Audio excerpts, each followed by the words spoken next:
Hi friends, मैं फैज़ और आप देख रहे हैं मेरा यूट्यूब चैनल बर्ड्स नेचर। आप सभी का स्वागत है। आज मैं बात करूंगा बजीज़ के बारे में। बजरी जो हो गए, आप में से बहुत सारे लोग जो रखते हैं, इनकी ब्रीडिंग्स के रिलेटेड बात करेंगे। एक्चुअली क्या है फ्रेंड्स, इनका जो ब्रीडिंग जो है सालों भर ले सकते हैं, लेकिन है कि हमें बर्ड्स को कम से कम अप्रैल से लेकर के जुलाई तक रेस्ट देना चाहिए, ताकि इनकी जो भी अंडे वगैरह देने से जो भी बॉडीज़ में कमज़ोरी आई है वो सब रिकवरी हो जाए, और अगले जो ब्रीडिंग अगस्त से लेते हैं उस वक्त ये बिल्कुल भी हेल्दी होकर रेडी रहे, ताकि अच्छे हेल्दी एग्स, फर्टाइल एग्स दे और अच्छे उनके मज़बूत सेल रहे और उसमें से हेल्दी चिक्स निकले। ये तो बात हो गई उनको रेस्ट देने की। अब रही बात कि कई बार बर्ड्स में पेयरिंग भी हो जाते हैं और सनलाइट भी आ रहा है, अच्छा खाना भी दे रहे हैं, विटामिन्स, मिनरल्स, कैल्शियम भी दे रहे हैं, लेकिन फिर भी जो है कई लोगों का कहना है कि मेरे बर्ड्स जो है वो एग्स नहीं दे रहे हैं। अब इसमें क्या है फ्रेंड्स कि आप में से काफ़ी लोग परेशान हो जाते हैं। तो पहला जो है कि पहला एज जो है मिनिमम 6 मंथ होनी चाहिए। 6 मंथ्स के पहले अगर नहीं दे रहे अंडे वगैरह तो ज़्यादा परेशान होने की ज़रूरत नहीं, क्योंकि ये एडल्ट 6 मंथ में ही होते हैं।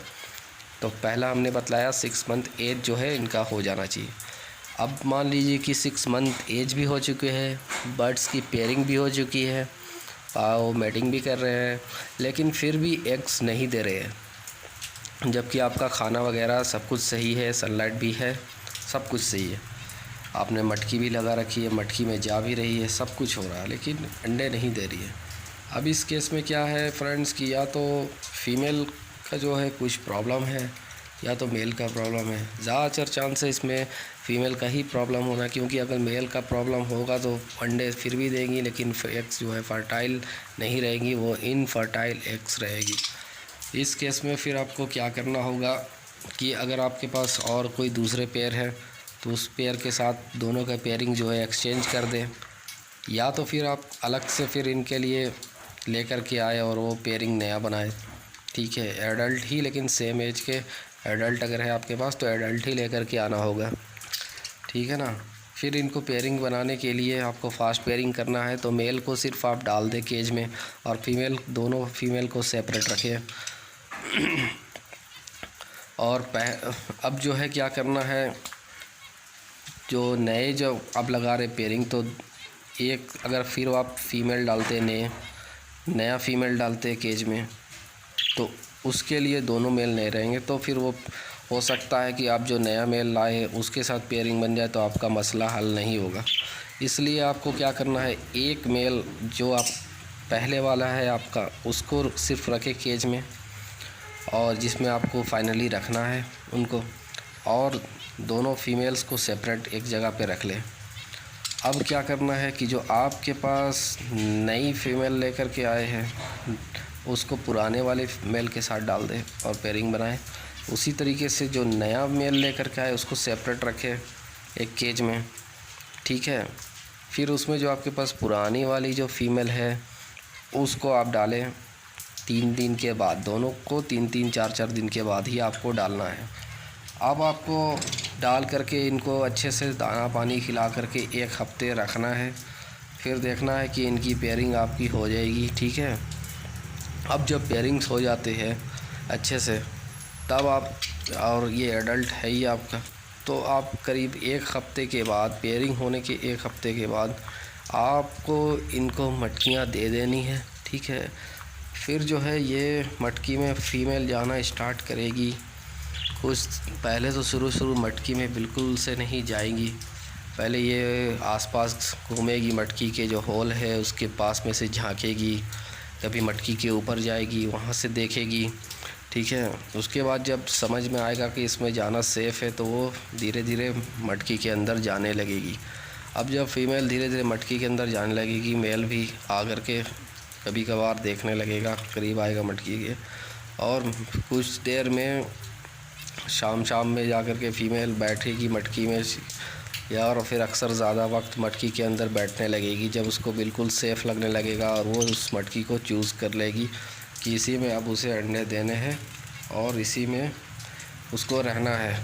जब वो बिल्कुल कंफर्म हो जाएगी कि ये बिल्कुल सेफ़ जगह है अंडे देने के लिए, तब फिर जा कर के उनका जो है वो दाना एक्सचेंज करना शुरू करेगी फीमेल मेल के साथ, और फिर आपका मैटिंग होगा। फिर मैटिंग के बाद करीब 1 हफ्ते 10 दिन के बाद वो अंडे दे देगी, है ना। तब इस बीच में आपको ख़्याल रखना है कि बिल्कुल कोई भी तरह के बिल्ली, कुत्ता इस तरह के, या फिर कौवा हो गया, या फिर इस तरह के जो बर्ड्स को नुकसान पहुंचाते हैं, ना उनकी आवाज़ उन तक पहुंचे और ना ही वो खुद वहां जाए, ठीक है। वरना अगर बर्ड्स आपके डर जाएंगे तो वो ब्रीडिंग्स पे नहीं जाएंगे, ठीक है। कई बार होता है सब कुछ सही है, लेकिन ऐसे कुछ जानवर या परिंदे आते हैं जो बर्ड्स को नुकसान पहुंचा सकते हैं, तो वो डर की वजह से फिर ब्रीडिंग्स नहीं करती है।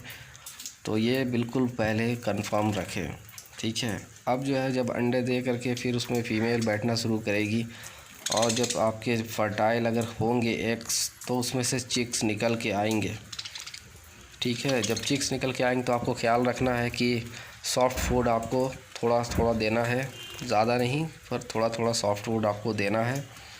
कंगनी आपको उस वक्त भी देना है, लेकिन बारीक कंगनी, ताकि बच्चे आराम से उसे डाइजेस्ट कर सके, पचा सके। अब उसके बाद फिर क्या करना है कि अब जब चिक्स जो हो गए आपके खाने लगे खुद से खाना, ऐसा आप सोच रहे तो नहीं खाएंगे। इनको 35 डेज़ लगता है सेल्फ़ फीडिंग पर आने के लिए, तो आपको बिल्कुल सब्र के साथ इनका ख्याल रखना होगा और देखना होगा। इस वक्त में ख़ास तौर से चींटियाँ वगैरह से बचाना होगा। इस 35 डेज़ में काफ़ी ज़रूरी होता है, क्योंकि मैंने शुरू में काफ़ी अपने चिक्स को खोया है। इस तरीके से चींटियाँ उन पर अटैक कर दी है, ठीक है। तो जब तक वो सेल्फ़ फीड पर नहीं आते, आपको चींटियों के बारे में जो है हमने अपने वीडियो में बताया हुआ है, उस तरीके से आप अपने चिक्स को चींटियों से बचा सकते हैं, ठीक है फ्रेंड्स। और 35 डेज़ होने के बाद ये सेल्फ़ फीड पर आ जाते हैं। आज के लिए बस इतना ही। अगर मेरा वीडियो अच्छा लगा और इस तरह की वीडियोज़ आप आगे भी चाहते हैं तो मेरे चैनल को सब्सक्राइब कर लें और बेल आइकन प्रेस करना बिल्कुल भी ना भूलें। थैंक